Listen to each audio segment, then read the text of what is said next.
Hi folks, this is Sarah Marshall, your operations architect, and welcome back to the Value Delivery Spine series. This is episode 2. In episode 1, we talked about the challenges of translating strategy into operational capability. Today we're going to talk about the framework that solves for that problem. What we want to do is optimize our delivered value. We've already talked about the challenges of translation, the handoff issues, the communications disconnects, the missed targets. And so we want to put in place something that mitigates that and actually supercharges our ability to be able to deliver capability that meets strategic intent. To do that, there are a set of stages that move that strategy from just an idea into delivered capability. There are 6 of them. We're going to describe those in a few minutes and how we work through those stages to translate strategy into delivered capability. But that's not sufficient, because you can see if there are many stages and many hands involved in these stages, there are going to be handoff issues and missed connections. So we need to have mechanisms in place that align those stages, tie them together, and ensure that those stages are delivering what they're supposed to deliver. And with those 2 pieces in place, then we have a fully realized value delivery spine. But let's look at those stages first. So the stages add value at each stage. There is something that is done in that stage that is critical to the effort. You can't do without it. You must have it in place. And each require a set of expertise and leadership engagement that is unique to that particular stage. So the first one is developing the strategy itself, of course. And that takes the executive team, the leadership team of the organization, and folks that know how that work is done to facilitate it. And once we get the strategy in place, then we need to be able to, if necessary, refresh our business model. So our business model is set up to effectively pursue the opportunities that we have out there. Once we have the business model refreshed and the operations that we need to adjust identified, then we develop a set of current commitments. And what I mean by that, in developing the directional strategy, we developed some big objectives. Those big objectives are durable. In other words, they last usually over a couple-year period, sometimes more, and then you're doing work towards those big objectives. The current commitments gives us the work that we are doing in our upcoming cycle towards those big objectives.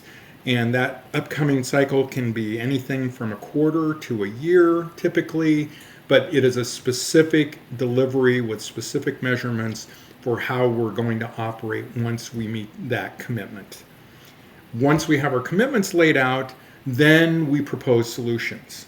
And these solutions, there may be many of them, but we need to look at how they are meeting the requirements of that commitment that we're making, and what their priority is amongst all the other solutions that we should be doing. And in fact, we want to bundle up a portfolio of those solutions and make sure that they are delivering the highest value against our current commitments and our long-term strategic objectives. Once we have the solutions settled, aligned, and agreed to, then we move on to solution delivery. This is the big, crunchy effort that we have to do with most of the organization to build out the capability and deliver the solutions.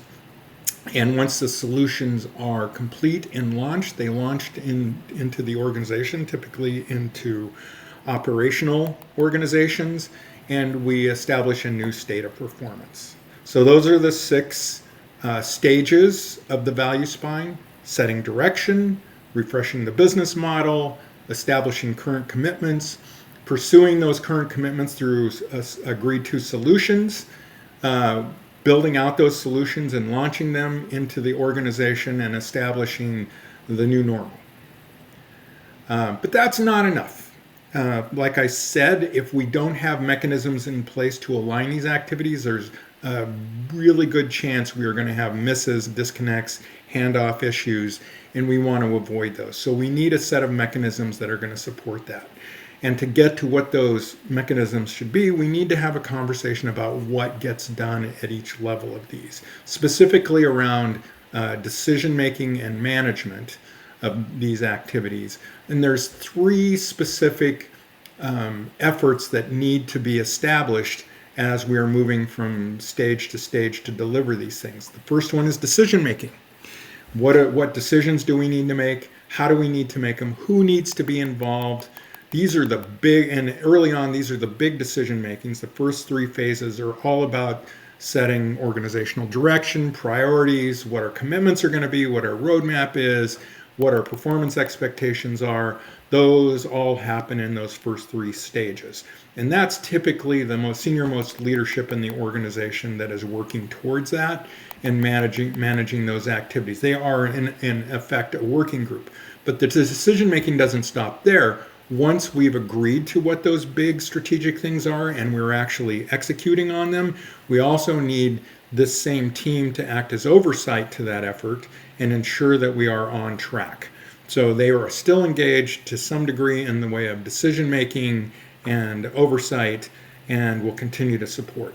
The second level of management and oversight activity that we need to have in place is the execution oversight. So we've come up with the great ideas with the executive team. Now we're at the point that we have a bundle of programs to deliver, that portfolio, and that portfolio, the value of that portfolio, even if it has been established before we start executing, we need to continue to monitor the programs that we're delivering to ensure that they are delivering the value that we projected. And if they're not, make changes to the portfolio to make that work.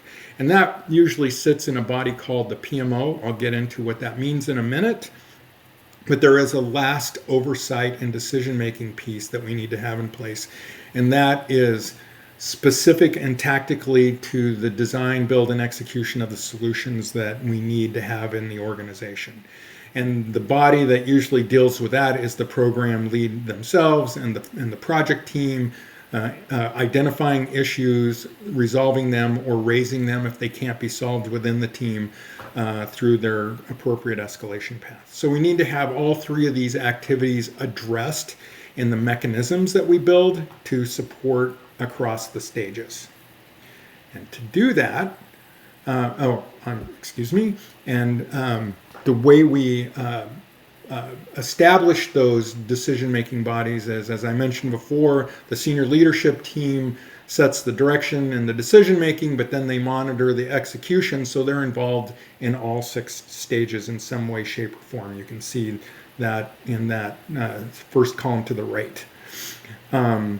Execution oversight, once we have revamped the business model and established current commitments, then they get engaged to whatever degree they need to be until they own the activities, and then they monitor and oversight to ensure the value and successful delivery through each phases.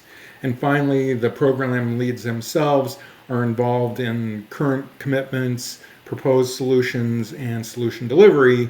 And once it's delivered, it is owned by the functional owner. So you can see how these decision-making activities are spread across the stages. Now let's look at the mechanisms. So again, we have our stages to get from directional strategy to delivered capability.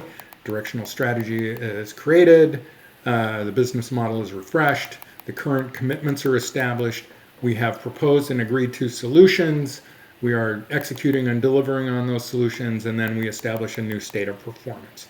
The first mechanism is the S&O.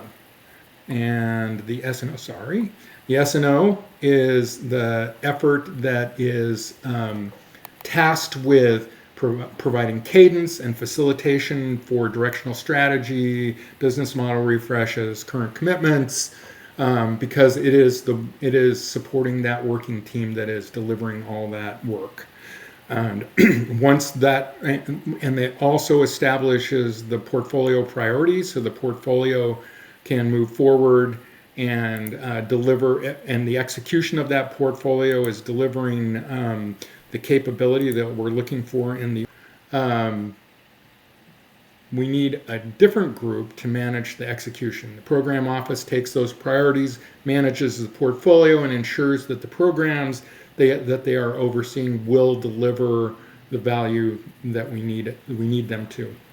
It also provides structure for how to report out on various program phases, what the phase exit criteria is, what the execution requirements are for generally for all the programs for the program leads to meet.